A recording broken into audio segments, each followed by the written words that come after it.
Is gaming worse than watching TV? We're surrounded by screens, but not all screen time is equal.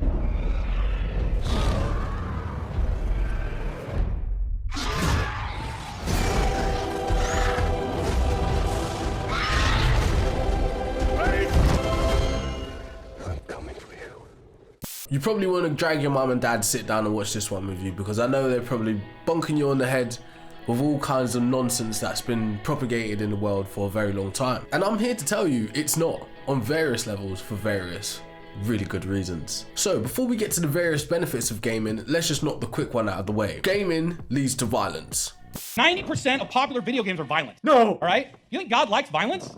No, he doesn't. Well, there's a lot of history that would say otherwise, I think, in that one. Many people will say video games promote violence. In fact, one published study in 2014 came to the conclusion that thus far, there's been no link between violent video games and the violence in the users, or even violence in society. And even earlier studies have shown that playing violent video games decreases youth violence. Now suggesting that violent video games actually decrease real-world violence. This completely goes against a lot of people's intuitions and a lot of what you hear in the media where people blame violent crime and mass shootings on violent video games. This study showed that the release of a single video game, Grand Theft Auto 5, led to a decline in juvenile offenses in the immediate days after. And this is probably because people who would otherwise be committing crime on the street were instead taking out their aggressive impulses at home, playing a video game.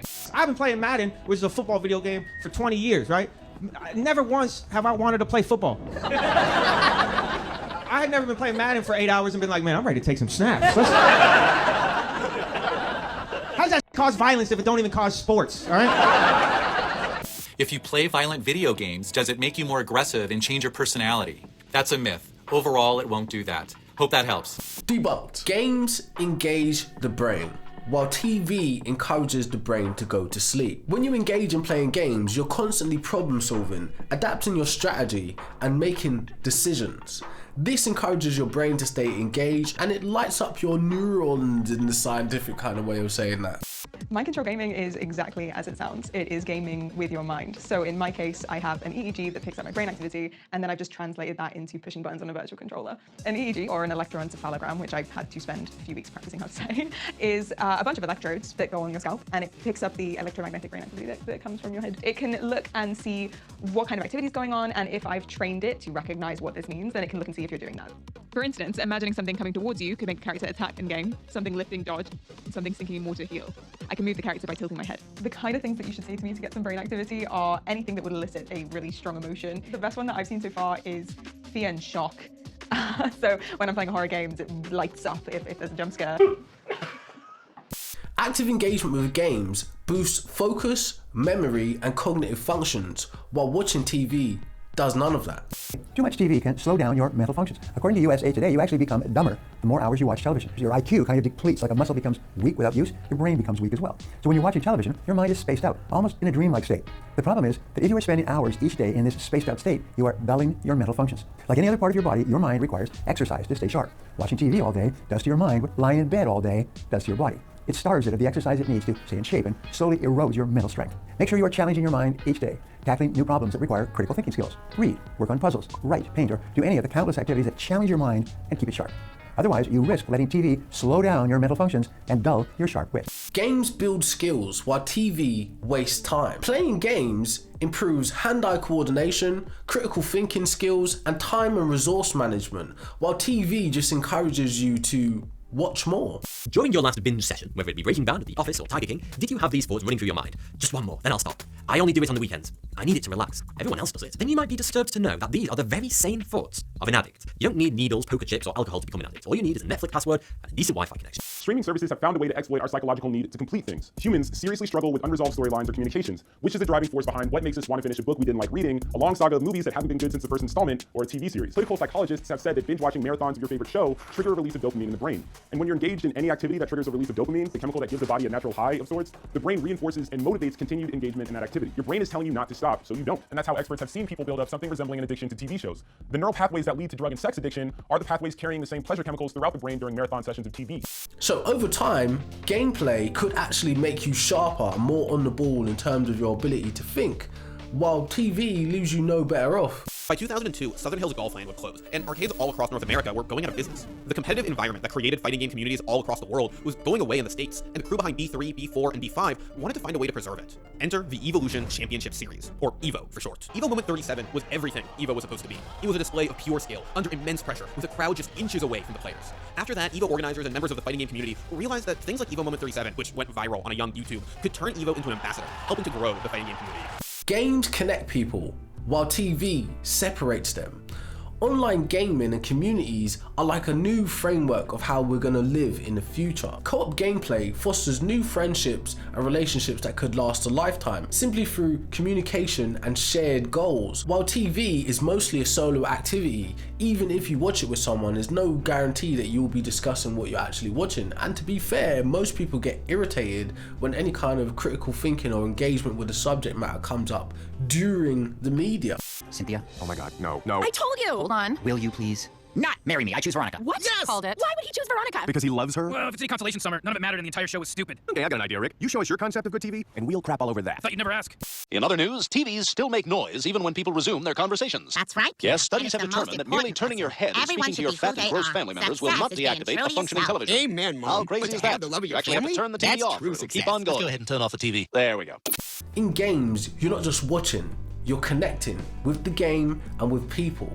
There's so many more benefits to that than just idly sitting and watching time pass you by. To me, games were always a place where the most outcast, the most misfit of us could find a home. The game community I grew up with embraced those who didn't fit in elsewhere. There was always a seat at the table for anyone who wanted to play. It didn't matter if you didn't meet society standards of what was cool or hip, or if the challenges in your life were something that most people weren't comfortable dealing with. The gaming community embraced you with open arms. We didn't see those things, because when you sat down at the table, you weren't awkward or overweight, you didn't stutter or speak with an accent, you weren't of a certain race or creed, you were an elf, a heroic knight, an intrepid spacefarer, or a wizard of unimaginable power. And while today much of what we see in the media focuses on some of the negatives of gaming, projecting the stereotype that players are lazy or antisocial, unhygienic, unhealthy, that we rage and foster bigots, misogynists, and the worst kind of trolls, what I see is the exact opposite. I still see the community I grew up with, the community that accepts the others with open arms, no matter their problems. And yes, without question, as the medium has grown, so has the visibility of a few bad seeds, but as the medium has grown, so too has the spirit of generosity and acceptance. Today, I've seen players embrace communities of all types, banding together to help wherever possible, and all the while never losing that sense of unmitigated joy that gaming's all about. In a world where we're all searching for more freedom and less restriction, games give you choice. They let you decide your experience. Some games are completely interactive down to you making one decision changes the whole outcome of the game, whereas TV doesn't allow you to provide input. It tells you what to like, it tells you what to think, it tells you what to digest, rather than you being able to walk around in the world of the TV show that you're watching and seeing things from different perspectives, analysing why is that thing there on the desk, why did they put this symbol here, kind of thing. What happens if I interact with the game in this way? Playing a game encourages you to look at your own life from a world builder's point of view. You get to play your life on edit mode now. Cyberpunk 2077, the game that gives you more freedom to customize your character than almost any other out there. From your hairstyle and tattoos to cybernetic enhancements and your private parts. Yeah, you heard that right. Cyberpunk 2077 takes customization to a whole new level. Want to give your V a mohawk and glowing blue nails? Go for it. Feeling bold enough to tweak the, nether regions? That's your call too. It's equal parts hilarious and impressive how much effort CD Projekt Red put into making sure your character truly reflects you, or your most outlandish fantasy. And finally is Fallout New Vegas. I've talked about a lot of games on this list, relying on static images and narration to add variety to the ending to make it feel like your choices mattered. A lot of games have a huge variety of possible endings due to this, but nothing out there comes close to the numbers Fallout New Vegas pushes. The base game has seriously more than a quadrillion different possible endings. The final tally was 1,113,652,592,640,000 ending, which is ridiculous. And it's only able to be like that because there's a lot of different cards and narration when you beat the game. There's so much reactivity and variety to the possible outcome. No other game has gotten even close to how many possible conclusions New Vegas has. Games are customizable.